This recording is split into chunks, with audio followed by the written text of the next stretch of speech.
Mike Ludwick with The Way of the Heart. Good morning, everyone. The theme of this service is rest is resistance, so I'm sure some of us have been sitting here a little bit, some of us sort of just came in. I invite you just to let's just take a minute to take 3 deep breaths in together. I think we could do that. You ready? Breathe in. And then out.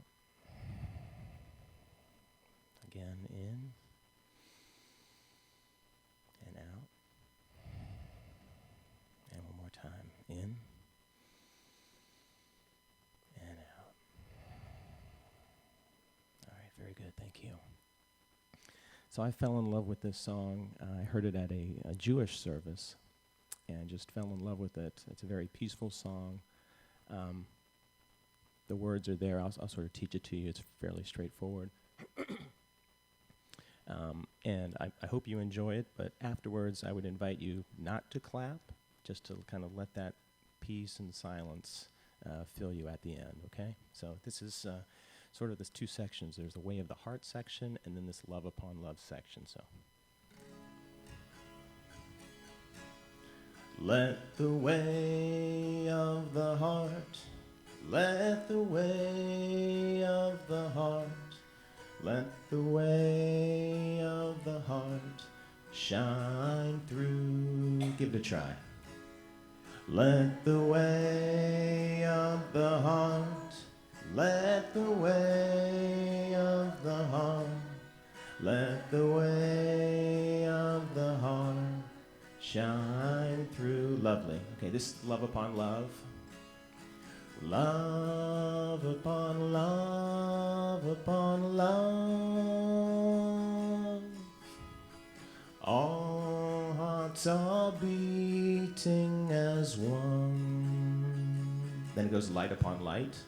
Light upon light upon light. All disappear into one. All right, give that a shot. Love upon love. Love upon love upon love. All hearts are beating as one. Light upon light upon light. All disappear into one. Okay, back to the way of the heart. Let the way of the heart, let the way of the heart, let the way of the heart shine through. Do that again. Let the way of the heart, let the way of the heart, let the way of the heart shine through. All right, love upon love. Love upon love upon love. All hearts are beating as one. Light upon light upon light. All disappear into one.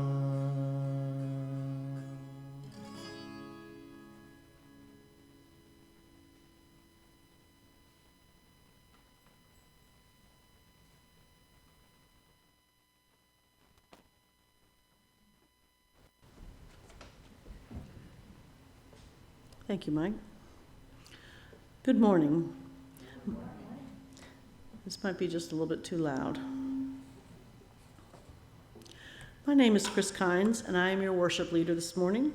My pronouns are she and her. Welcome to the weekly services of Buckman Bridge Unitarian Universalist Church. Our opening words this morning are written by Patricia Sheldon. They're titled, Here We Are So Gathered.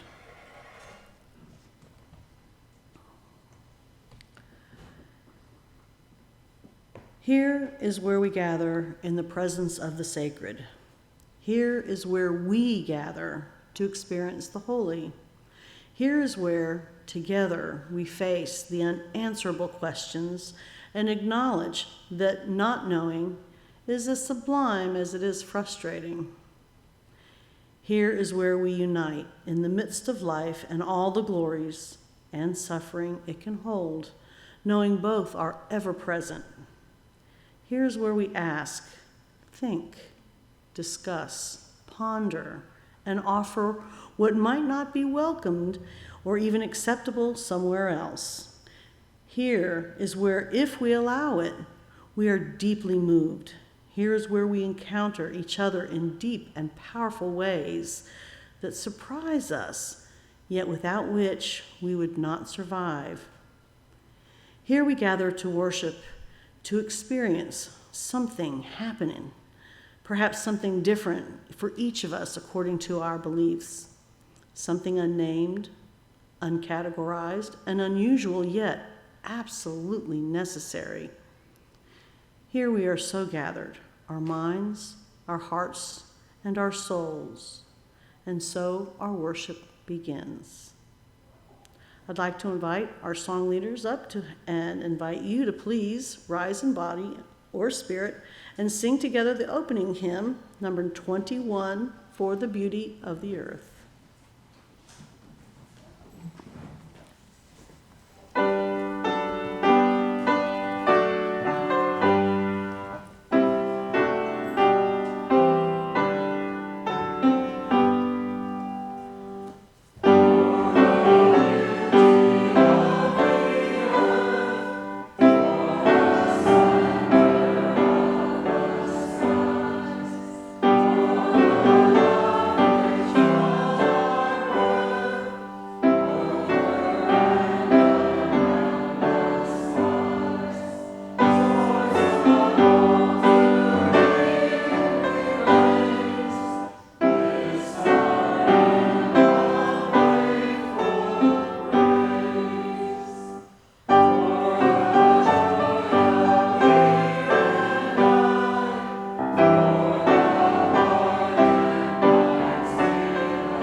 Good morning again and welcome to BBUUC. If you are here for the first time, we're so glad you found us.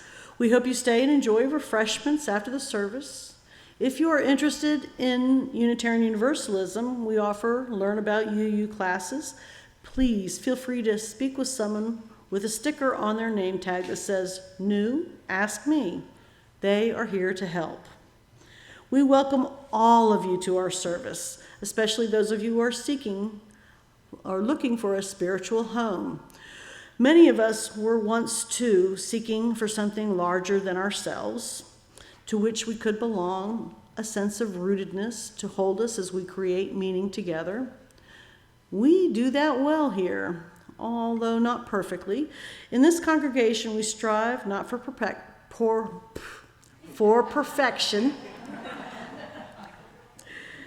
but for authenticity and connection. Whether it's your first time in worship with us or your 100th time, we hope you'll find here questions that stretch you, people to befriend you, and liberal religious values that challenge you to join us in loving boldly, living justly, and welcoming radically. May we root ourselves in the value of this faith, a faith based on our covenant, and it's printed in our order of service. Let's recite it together.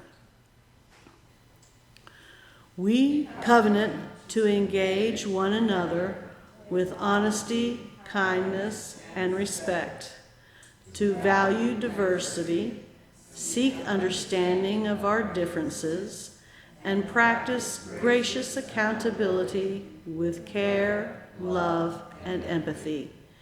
We make these promises to those who are here and those yet to come, so that we may be a safe, welcoming, beloved community of acceptance, learning, and transformation. Please rise once again for the singing of the call to worship. The words are printed in your order of service.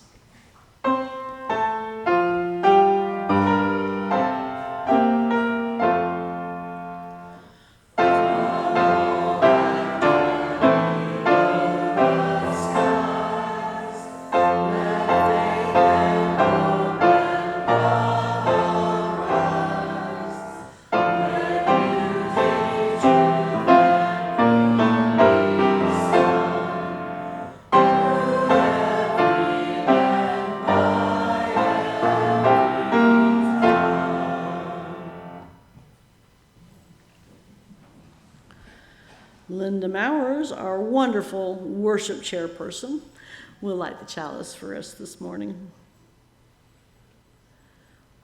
A Spark of Hope by Melanie Davis. If ever there was a time for a candle in the darkness, this would be it. Using a spark of hope, kindle the flame of love, ignite the light of peace, and feed the flame of justice. Thank you, Linda. For today's Time for All Ages, I have the pleasure to tell you a story that was written by a man named George Rivas, an assistant superintendent of the Cincinnati Public Schools in the 1940s. The story was adapted by Deborah Greenstein, and the original version can be viewed on YouTube if you're interested. However, it's a much longer version. It's titled Animal School. Many years ago, the animals in the Great Forest decided that they wanted to start a school for all their children.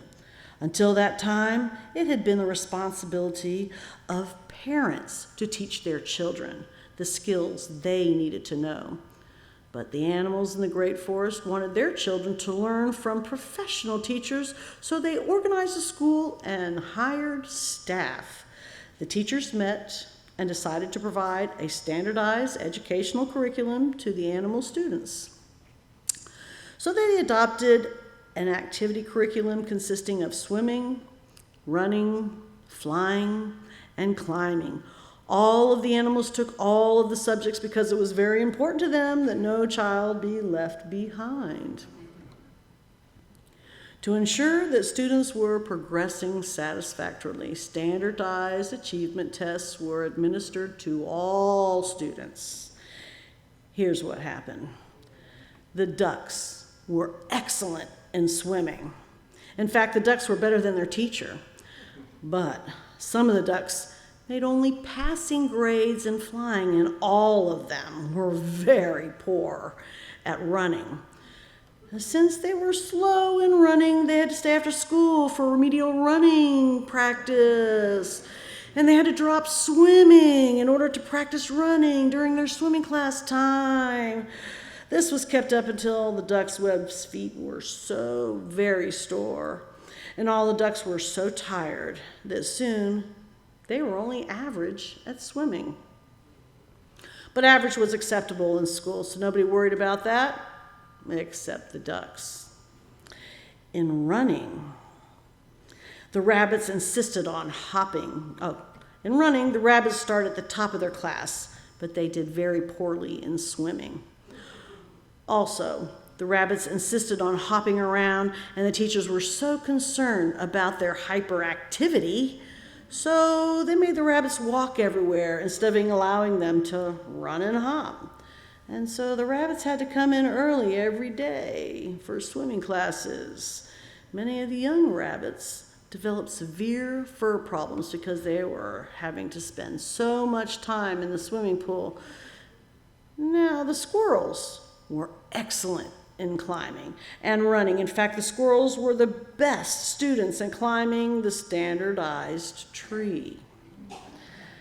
But they wanted to fly by first climbing the tree, then spreading their paws and gliding to the ground. That's the way squirrels fly. But the flying class teacher made them start on the ground instead of at the treetop, and the squirrels were not mastering the course material. So every day, the squirrels had therapy. A flying therapist took the squirrels into the gym and made them do front paw exercises to strengthen their muscles so they could learn to fly the right way. The squirrels' paws hurt so much from this overexertion that some of them only got C in climbing. Some of the squirrels failed climbing altogether. Then there were the eagles. The eagles were definitely problem children. In climbing class, the eagles beat all the others to the top of the tree, but they insisted on using their own way to get there, and they were quite stubborn about it. The eagles said that it was clearly the goal that mattered, and that it was quite right for the eagles to get to the top of the tree by flying. The school psychologist diagnosed them as having oppositional defiant disorder. That's a real diagnosis that some children are given in school. A strict behavior modification plan was developed for the eagles. Now, we can end this story in two ways. Sad to say, in some schools, we still make squirrel children try to learn to fly by flapping their paws and punish eagles for being defiant about their right to be themselves. But, happy to say, in some schools, we enjoy all children for themselves. Each squirrel is a perfectly wonderful squirrel. Each rabbit, a lovely rabbit, whether or not they choose to hop, skip, roll, or walk. Each eagle is allowed to be an eagle, and we encourage each duck to swim and swim and swim and not to worry about learning to run. And the moral of the story? When we try to make everybody the same, nobody is happy. People can get hurt, and their very best gifts can go to waste. With that, my story is told. As we pass the flame of religious education from one generation to the next, we have a young person, Coralie, today, who will carry the chalice and lead the children on their way. Please remain seated as we sing them to our religious education classes with hymn number 413, Go Now in Peace.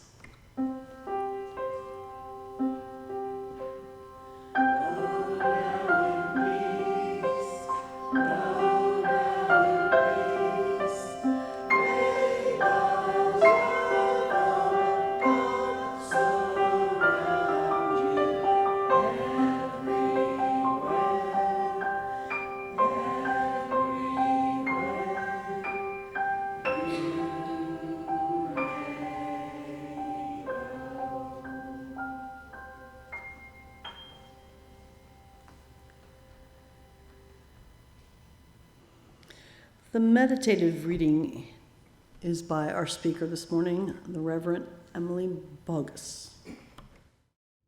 Good morning. We begin with a reading. Our reading comes from an essay called A Slower Urgency, written by Bayo Akamalafe, an author and speaker, a teacher who was born on the continent of Africa and now lives in India. Here is an excerpt. I learned a long time ago about a particular saying from the continent I grew up on, quote, "The times are urgent. Let us slow down," end quote. The first time I heard this African saying, I knew I had happened upon something important, something that needed to be shared at this time when the theme of urgency, the subject of the 11th hour, and the prospects of apocalyptic scenarios, World War III, climate change disaster, Hadron Collider mishap, Trump, are now familiar tropes in our conversations about the future. So everywhere I was invited to speak, I offered an invitation to slow down, which seems like the wrong thing to do when there's fire on the mountain. But here's the point. In hurrying up in this time, we often lose sight of the abundance of resources that might help us meet today's most challenging crises. We rush through into the same patterns that we are used to. Of course, there isn't a single way to respond to crises. There is no universally correct way. However, the call to slow down works to bring us face to face with the invisible, the hidden, the unremarked, the yet to be resolved. Sometimes, what is the appropriate thing to do is not the effective thing to do. Slowing down is thus about lingering in the places we are not used to, seeking out new questions, becoming accountable to more than what rests on the surface, seeking roots. Slowing down is taking care of ghosts, hugging monsters, sharing silence, embracing the weird. If a humanist response to, say, the killing of whales or police violence urges us to do more and more to stop these phenomena, the call to slow down reminds us that we do not simply act upon the world as if the world were external to our actions, as if we were external to the world. We are the world in its ongoing actioning. As a result, we might come to examine our complicity in class issues and how the loss of immediate connections with the wilds renders us moderns poor spokespeople for the well-being of the non-human. The world is a going on together, a becoming together. This has vast implications for how we think about ourselves, others, and the world. Perhaps today's new openings in thought and action afford us an opportunity to build sanctuaries, places where people can feel safe and held, where a composting of ourselves can take place.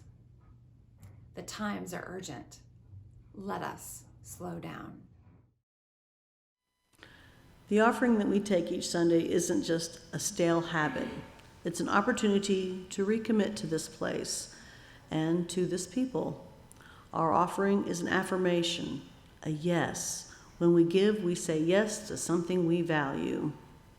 With our gifts freely given, may we say yes to the values of this faith.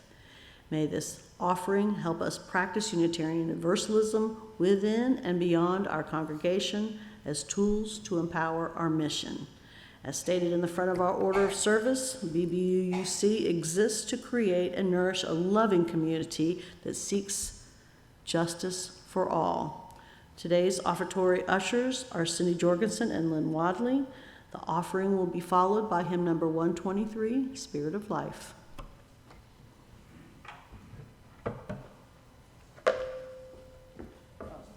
Sorry, Cindy Jorgensen was on my list. She ran. Oh, okay.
So I'm going to do a little song for you from someone you might be familiar with if you were around in the 1980s, John Mellencamp, formerly John Cougar Mellencamp. I'll save Jack and Diane for another time, but today we're going to do a song that wrote some 30-some years later, a little older, a little wiser, and I think has some wise words for us that fit in pretty well with what we're talking about today. I'd like to have you all sing if you want to, so I've got to have the chorus of the song here, and I'll do that for you real quick, and then I'll go into the verse.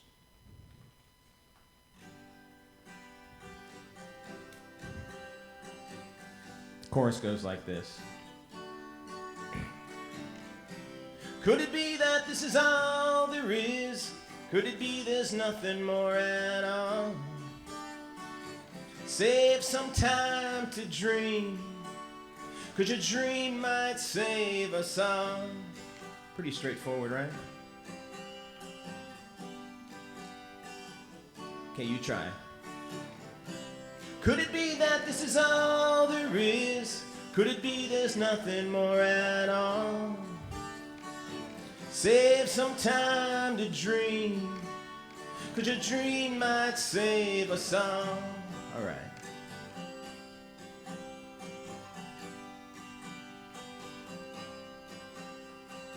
Save some time to dream. Save some time for yourself. Don't let your time slip away or be stolen by somebody else. Save some time for those you love, for they'll remember what you gave. Save some time for the songs you sing and the music that you've made. Okay, chorus time. Could it be that this is all there is? Could it be there's nothing more at all? Save some time to dream, 'cause your dream might save us all.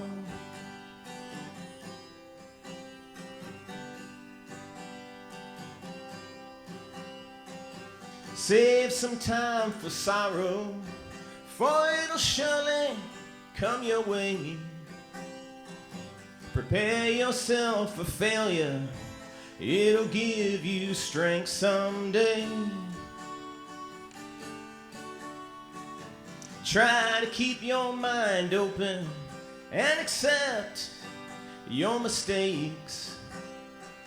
Save some time for living and always question your faith. Here we go. Could it be that this is all there is? Could it be there's nothing more at all? Save some time to dream, 'cause your dream might save us all.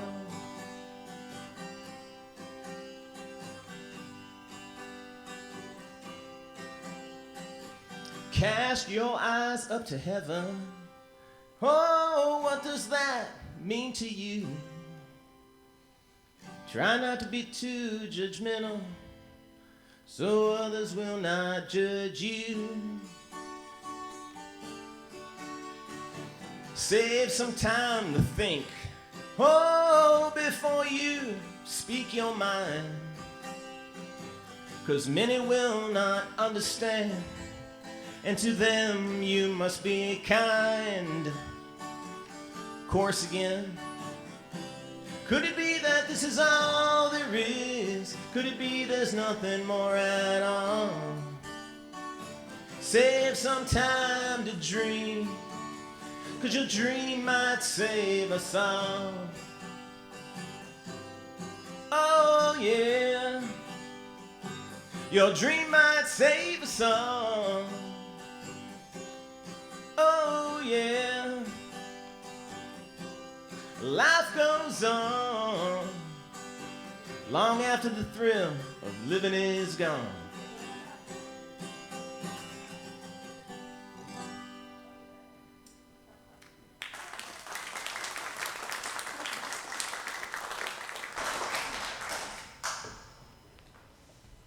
Thank you, Mike.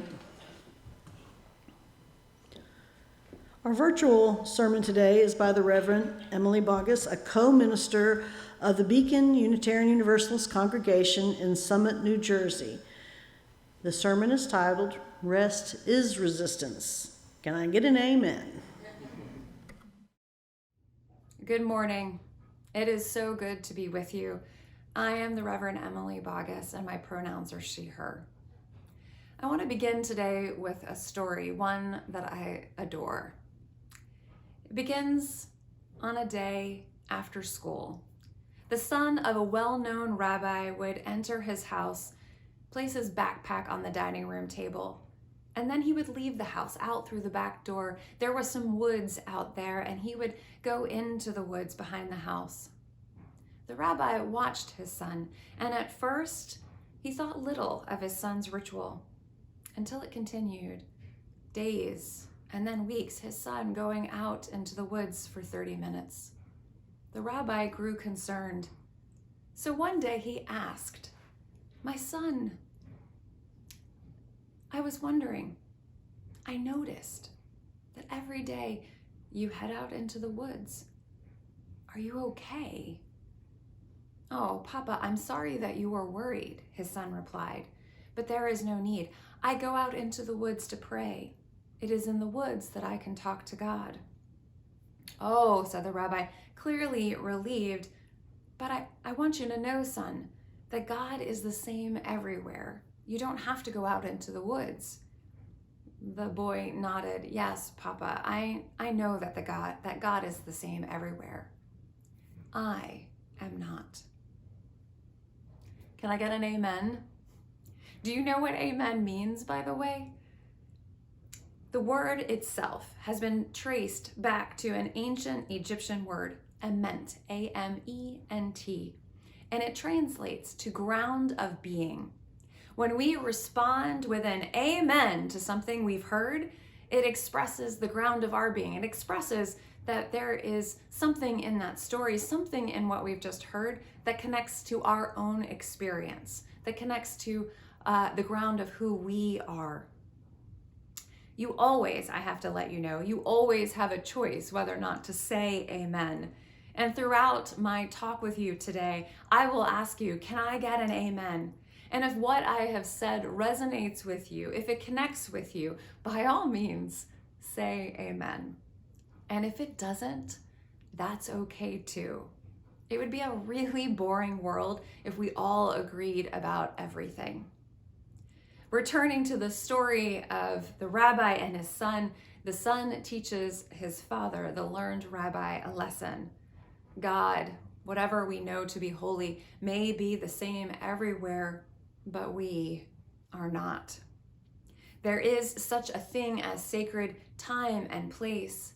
And when we enter, it opens us to the divinity that is within and out. It helps us find our center. It may be available to us in every space, place, or time, but some spaces and some times in our life, they don't work for us because we are not the same everywhere and at every time. I do wonder how many of us live our lives like the boy, entering our homes at the end of a day, putting our stuff down and making sacred time and space, maybe going for a walk. How many of us, after a long day, take a moment to release our burdens and make the time to find our center, to find and reconnect with our sense of what is holy? We, I am afraid, instead enter our homes and find that there's another never-ending amount of work to do there. Someone recently shared with me, almost in a whisper, I miss the slowness of time, they said, in that first year of the pandemic. Is that wrong? It feels like we're back to breakneck speed. I have said it once, at least to the people that I'm around, and I will say it again and again until we get it. The words and the wisdom of Peter Drucker, the famous management consultant, who said, culture eats strategy for breakfast. Even with the best of intentions to live a slower paced life coming out of the pandemic, America's dominant culture takes pride, real pride, in its fast-paced urgency. That culture, that American culture, ate our intention of a slow-paced life for breakfast. My grandmother has a framed cross stitch on her wall that reads, "To rest is to rust." We can sleep, according to my grandmother, when we're dead. Welcome to grind culture, says Tricia Hersey, a performance artist and activist, a theologian and daydreamer. She calls herself the Nap Bishop and her ministry, Nap Ministry. But let me warn you, it's not just about naps. It's not just about self-care. Podcaster Glennon Doyle's she commented wryly that calling Tricia Hersey's ministry a nap ministry is a little like calling Jesus's work a walking ministry. When people enter Tricia's nap retreats, they are often surprised. They think they've come to nap so that they can return to grind culture well rested and ready to take on even more.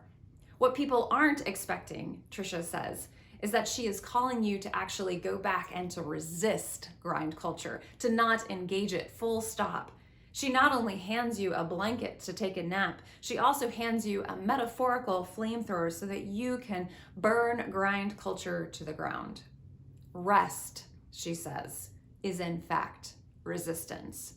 And she is calling on all of us to join together and to resist. The times are urgent, says Bayo Okomalefe. Let us slow down. Imagine a world where naps are essential to human flourishing. Can I get an amen? The Nap Bishop says, quote, rest is a form of resistance because it disrupts and pushes back against capitalism and white supremacy. Both of these toxic systems, she says, refuse to see the inherent divinity of human beings, not to mention the planet, and they have used human bodies, especially Black and brown bodies, as a tool for production, evil, and violence for centuries. Grind culture, she says, has made us, all of us, human machines, willing and ready to donate our lives to a capitalist system that thrives by placing profit over people, profit over the planet. Have any of you heard the news about cargo ships steaming right through whale habitats and feeding grounds and major pathways? Whales, like the endangered blue whales living off the southern tip of Sri Lanka, these ships strike and kill the whales repeatedly. An organization called Whale Safe has been asking large cargo ships just to slow down to 10 knots while traveling through the whale territory. They've been asking them to do it since 2014. Whale Safe uses these buoys that listen for and identify the songs of blue whales, fin whales, and humpbacks. And then they alert shipping vessels who are near the whales, urging them to slow down or to reroute. In 2019, before the system's launch in Santa Barbara, California, 46% of vessels slowed down voluntarily. With the new system of these buoys, the percentage has risen to 60% in 2022. Another organization called Protecting Blue Whales and Blue Skies actually pays shipping companies to slow down for whales. The times are urgent. Let us slow down. Imagine a world where we get paid to slow down. Can I get an amen? Quote, "The rest is resistance movement," says the Nat Bishop, "is a connection, a path back to our true nature. We are stripped down to who we really were before the terrorism of capitalism and white supremacy culture. That's when we learn that we are enough. That's when we claim our divinity. God might be everywhere, but it's nearly impossible to find our center when we live in grind culture. The rabbi's son goes to the woods to find his center because the dominant culture stops him from experiencing divinity everywhere. Yes, his trips to the woods, they are an act of centering. It's also one of resistance, says Tricia Hersey. On Sunday, our junior high school class at Beacon, where I work, gathered to watch a Twilight Zone episode. You may be surprised that 12 and 13-year-olds will actually watch black and white television. They will. I have to be honest with you though, I think it's mostly about the snacks because we have things like popcorn. It's great. We turn off the lights, we watch TV. Wonderful. The Twilight Zone episode that we watched that Sunday is called The Obsolete Man. It is set in a future, not the one that will be, but the one that could be, as the host Rod Serling tells us. We enter a scene where a man is put on trial for being obsolete, no longer productive, no longer worthy. You see, in the future, the state has banned books, and the man who's on trial is a librarian. Therefore, the man is now obsolete. If found guilty of being obsolete, the librarian will be put to death because he has no value now. In his youth, though, he had been a carpenter. Producing furniture is valuable for the state, and if he had remained a carpenter, he would not be obsolete. But the librarian chooses to resist. His method of resistance? Reading. At the end of the show, the host Rod Serling does something unexpected.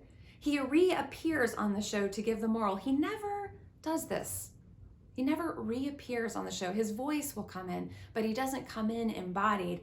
There he reappears to say, any state, any entity, any ideology which fails to recognize the worth, the dignities, the rights of man, that state is obsolete. Take that in. You might recognize those words, the inherent worth and dignity, as they are a part of our first principle. We Unitarian Universalists affirm and promote the inherent worth and dignity of each human being. Rod Serling was a member of the Santa Monica Congregation, and he wrote that episode in 1961, the same year that Unitarian Universalists voted to create and live by these principles. Tricia Hersey calls us to view grind culture through a similar lens. This dominant culture, grounded in capitalism and white supremacy, does not recognize the worth and dignity of neither human beings nor our planet. Any state, any corporation, any religion, any entity, warns Rod Serling, that fails to recognize the worth and dignity of life is heading toward a future in which it is obsolete. The times are urgent. Let us slow down. Imagine a world in which you are worthy just for being alive. You are valued. Can I get an amen? How many of us are exhausted? How many of us are facing an even more exhausting week? How ironic that we have lived with a deadly virus for 3 years that attempted to teach us to take our exhaustion seriously. We didn't listen because culture eats strategy for breakfast. In the last 2 weeks, both of my teenagers have had a virus, just a common winter virus. And as my eldest got ready for school, she shared with me her symptoms: sore throat, aches, fatigue, no fever. We tested her for COVID, negative. I said, I think you should stay home. Her response, I can't, I've got too much work to do. I countered, if you had COVID, you'd be home for 5 days, period. Let me ask you, I said to her, if you didn't have a lot of work to do, would you stay home? And I saw her body deflate as she confessed, "Yes, gladly, I feel awful." She ended up staying home from school that day. She slept for 6 straight hours. I texted her from work, "I guess it's good that you didn't go to school today." And she replied, yeah, tell that to my math homework." We aren't allowed to be sick because the work never stops. The pace is unrelenting. If we don't do the work, we can't catch up. It requires someone else, our coworkers, our partners, to add more work to workloads that are unsustainable. Grind culture, says the NAP bishop, keeps us exhausted, and we're addicted to it. If I have told all of you that your practice for this week is to get 8 hours minimum of sleep per night, as I have done with other folks, you wouldn't believe the resistance I hear. "I just couldn't," people say to me. "I couldn't get it all done." That's the point. Don't get it all done. Keeping us exhausted is intentional, because if we're exhausted, we won't have the ability to dream of new possibilities for ourselves, for our planet. It keeps us in a state of despair. One of the tenets of Hersey's NAP ministry is that naps are portals to our imagination. The seeds of our future exist in our imagination, and when we nap, we are connected to our dream space. That's why she says she's a daydreamer. Grind culture steals from us that space of dreams and imagination and futures. But just remember, oppression was also imagined. Liberation can be imagined too, but it will require us to take our imaginations back. It will require us to slow down. It will require us to rest. And let's begin right now. I invite you, where you are, to sit in your chair or wherever you are with your back upright and your feet firmly planted. If you're reclining, go ahead and recline in a chair, on a bed, on a couch, in a hammock, wherever you are. Take a deep breath.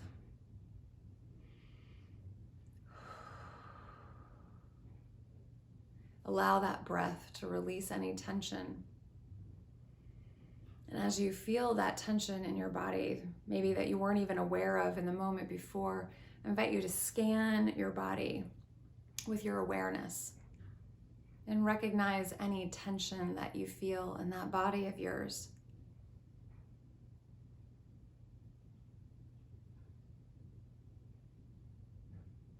Continuing to breathe, and as you discover tension, as you breathe out, release that tension.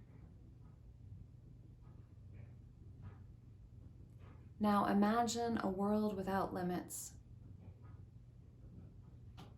Imagine a world without oppression. Imagine a world of liberation. A world where whales swim free without risk of harm.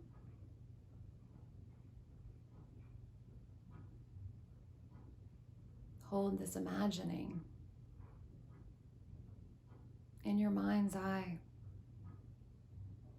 Inhale deeply from your belly.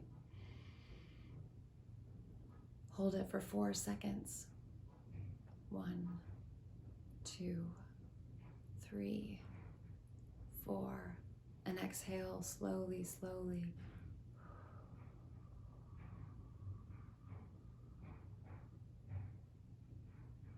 Open your eyes and repeat this several times a day, taking a breath in, scanning your body, taking time to imagine, and then taking a deep breath, holding it for 4 seconds and exhaling. How would your life be different if you did this several times a day? You took time to rest. You took time to imagine. Lady Nancy Ambrose was the grandmother of the prophetic mystic Howard Thurman. She was born a slave. As a little girl, the white preacher would come to the plantation and offer a service for her community. He was allowed to do this by the white plantation owner. Years later, she told her grandson about a moment that occurred on that plantation that would change her life forever. The preacher looked her and her community in the eye and said, "If you remember one thing, and one thing only, I want you to remember this. You are not slaves. You are children of God."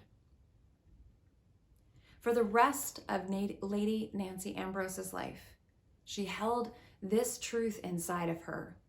It was her center. I am not a slave. I am a child of God. And no one could ever take that away from her. Her grandson, Howard Thurman, went on to meet the Mahatma Gandhi, the guru of the nonviolent resistance. Gandhi taught Thurman to resist small acts of evil. Don't begin with the big evil in the world. Start small. Resist small acts of evil and work your way up to the bigger ones, Gandhi said. Howard Thurman returned home in the United States, and his small act of resistance was to teach folks, especially Americans with their backs against the wall, the marginalized, people of color, the poor.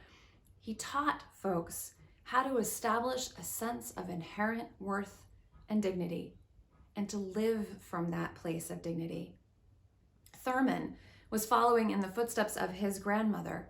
If the dignity of a person can be restored, if a person can claim their worth, he said, it stabilizes the ego, it increases self-esteem, and it gives one the courage to question oppression. How did he teach folks to do this? He taught them how to sit in silence, not unlike a nap. It seems like such a small act, and it is. But the writer Maggie Smith reminds us to remember geologic time, quote, how the slightest shifts, imperceptible daily, carve canyons and make mountains. We have to trust that our small acts of resistance are making progress, even if we don't see it yet. The times are urgent. Let us slow down. Imagine living from your center every day. Imagine claiming your worth every day. Imagine your dignity restored. Can I get an amen? Because, beloved, if we cannot do that, if we can do that, if we can do that, if we can live from our center, if we can claim our worth, if we can restore our dignity, no one can take that from us. Rest is resistance, beloved. I want to say that I've decided to follow in my grandmother's footsteps. I am learning how to cross stitch. I'm creating a gift for my future grandchildren. One day I will frame it and give it to them. It will say, to rest is to resist. That said, I don't think they'll need the reminder, because we, starting today, will teach them how to do it. Amen. Let this be the ground of our being.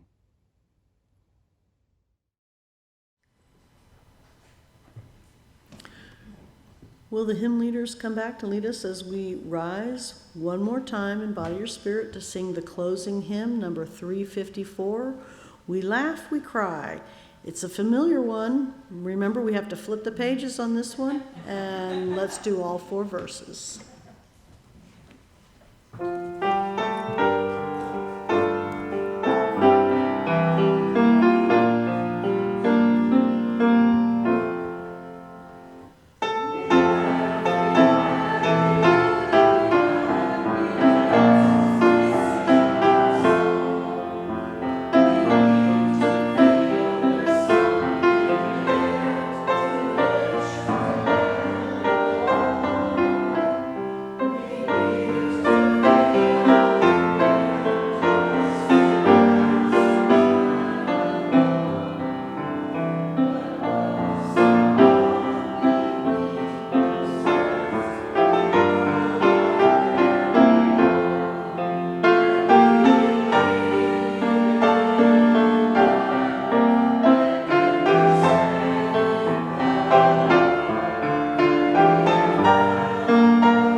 Thank you, Maestro.